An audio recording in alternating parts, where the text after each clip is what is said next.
Assalamualaikum warahmatullahi wabarakatuh. Terima kasih atas kesempatan yang telah diberikan. Saya Megita Dwi Pamungkas, nomor induk mahasiswa 04016 20016. Pada kesempatan ini akan mempresentasikan makalah yang berjudul Pengantar Psikologi Kognitif. Kognisi dalam psikologi yaitu mengamati bagaimana kita memperoleh, menyimpan, mengubah bentuk, dan menggunakan pengetahuan. Nah, proses pemikiran manusia telah membuat penasaran para ahli teori selama lebih dari 2000 tahun lamanya. Studi kontemporer tentang kognisi dapat ditelusuri yang pertama oleh Wilhelm Wundt dalam menciptakan disiplin psikologi. Kemudian penelitian awal tentang memori, kemudian teori atau penelitian oleh William James tentang proses kognitif.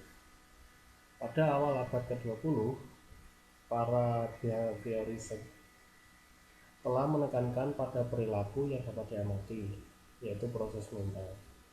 Namun, penelitian baru di bidang-bidang seperti memori dan bahasa menghasilkan daya tarik dengan behaviorisme. Dan pendekatan kognitif mendapatkan pengenalan atau popularitasnya selama tahun 1960-an. Kognisi sendiri merupakan aktivitas mental, menggambarkan yang dimiliki, penyimpanan transformasi, dan penggunaan pengetahuan. Jika kognisi berhasil setiap kali ada memperoleh beberapa informasi, mengirimkan informasi itu dan menggunakannya. Psikologi kognitif sendiri memiliki dua arti di sini.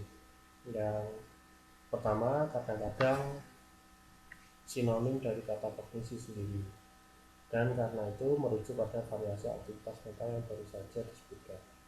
Kadang-kadang juga mengacu pada pendekatan teoritis itu terhadap psikologi.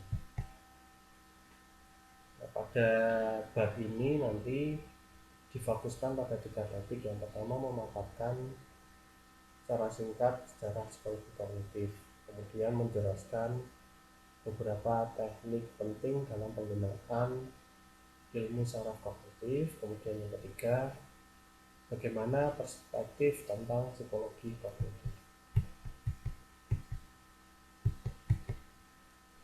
Sejarah singkat tentang psikologi kognitif, asal-usul psikologi kognitif. Para filsuf dan ahli teori sudah berspekulasi tentang proses berpikir manusia lebih dari 23 abad. Misalnya Aristoteles meneliti topik-topik seperti persepsi, memori, dan gambaran mental. Nah, kemudian Wilhelm Wundt mengusulkan bahwa psikologi harus mempelajari proses mental menggunakan teknik disebut introspeksi. Teknik introspeksi Wundt terdengar subjektif untuk kebanyakan psikologi kognitif saat ini. Nah, penelitian tentang memori, awal-awal penelitian tentang memori yang pertama adalah oleh psikologi atau diawali oleh psikolog dari Jerman, yaitu Hermann Ebbinghaus, yang mempelajari secara ilmiah memori manusia. Kemudian Mary Whitton Calkins melaporkan fenomena memori yang disebut efek keterkinian, yang mengacu pada pengamatan bahwa ingatan kita sangat akurat untuk item terakhir dalam rangkaian rangsangan. Kemudian William James tidak terkesan dengan teknik introspeksi Wundt dan penelitian Ebbinghaus. James lebih suka berteori tentang psikologis kita sehari-hari, yaitu tentang pengalaman. Kemudian prinsip behaviorism, psikologi harus fokus pada objektif, reaksi yang dapat diamati terhadap rangsangan di lingkungan, bukan introspeksi.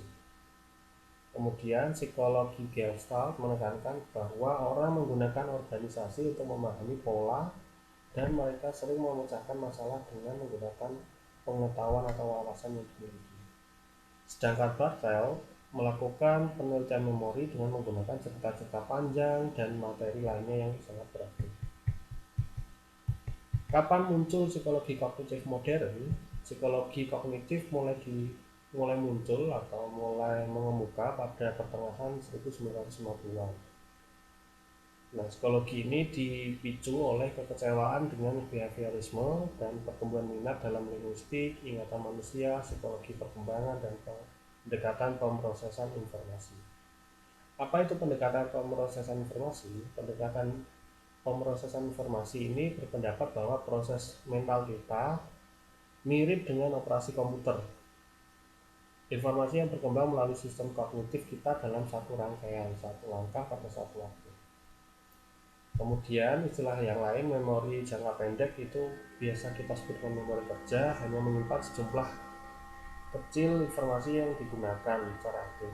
Sedangkan memori yang panjang memiliki kapasitas yang sangat besar karena berisi kenangan yang sudah berada dalam puluhan tahun.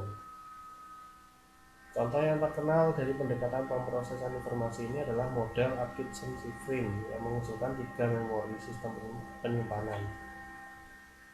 Antusiasme telah menurun baik untuk model ini maupun untuk model tersebut. Pendekatan pemrosesan informasi umum, karena psikologi kognitif sekarang menyadari bahwa pemikiran manusia itu membutuhkan model yang lebih kompleks. Kemudian lanjut ke pembahasan yang berikutnya, beberapa teknik dari ilmu saraf kognitif. Di sini adalah kita mendefinisikan dulu ilmu saraf kognitif itu apa. Ilmu saraf kognitif adalah menggabungkan teknik penelitian psikologi kognitif dengan berbagai metode untuk menilai struktur dan fungsi otak. Nah, di sini ada beberapa. Kita membahas terlebih dahulu tentang lesi atau kelainan otak. Kelainan otak itu mengacu pada kerusakan suatu area pada otak. Seringkali sulit menafsirkan hubungan antara kelainan otak atau defisit dari kognitif. Kognitifnya mengalami kemunduran seperti itu. Nah, teknik-teknik ilmu saraf dalam kognitif ini diantaranya adalah positron emission tomography atau PET scan. Peneliti itu menyuntikkan dosis kecil zat kimia radioaktif untuk melihat bagian otak mana yang diaktifkan ketika seseorang mengerjakan tugas kognitif. Kemudian fungsional magnetic resonance imaging, biasanya kita mengenal dengan MRI, yaitu pencitraan resonansi magnetik fungsional yang melacak darah kaya oksigen, melihat bagian otak mana yang aktif saat seseorang mengerjakan tugas kognitif. Kemudian event related potential technique, teknik ERP ini menggunakan elektroda yang melacak perubahan singkat dalam aktivitas listrik otak sebagai respon terhadap rangsangan tertentu. Kemudian area tambahan yang berkontribusi pada psikologi kognitif. Nah, beberapa ahli tertarik pada artificial intelligence atau kecerdasan buatan, yaitu untuk kognisi biasanya mencoba merancang model komputer untuk menyelesaikan tugas kognitif yang sama seperti dilakukan oleh manusia. Menurut metafora komputer, proses kognitif manusia bekerja seperti komputer yang dapat memproses informasi dengan cepat dan akurat. Kemudian pendekatan yang disebut dengan pure artificial intelligence atau kecerdasan buatan murni itu mencoba merancang program yang dapat menyelesaikan tugas kognitif seefisien mungkin. Pendekatan yang disebut simulasi komputer mencoba untuk merancang program yang menyelesaikan tugas kognitif seperti yang dilakukan manusia. Nah, ilmu kognitif ini meneliti pertanyaan tentang pikiran. Itu termasuk disiplin ilmu seperti psikologi kognitif, ilmu saraf, kecerdasan buatan, filsafat, linguistik, antropologi, sosiologi, dan ekonomi. Kemudian psikologi kognitif adalah bagian dari bidang yang luas yang dikenal sebagai ilmu kognitif. Ilmu kognitif adalah bidang interdisipliner yang mencoba untuk menjawab pertanyaan tentang pikiran. Oleh karena itu, ilmu kognitif mencoba untuk mengkoordinasikan informasi yang para peneliti miliki dikumpulkan di seluruh disiplin ilmu yang relevan. Sekian pemaparan yang bisa saya sampaikan. Terima kasih. Wassalamualaikum warahmatullahi wabarakatuh.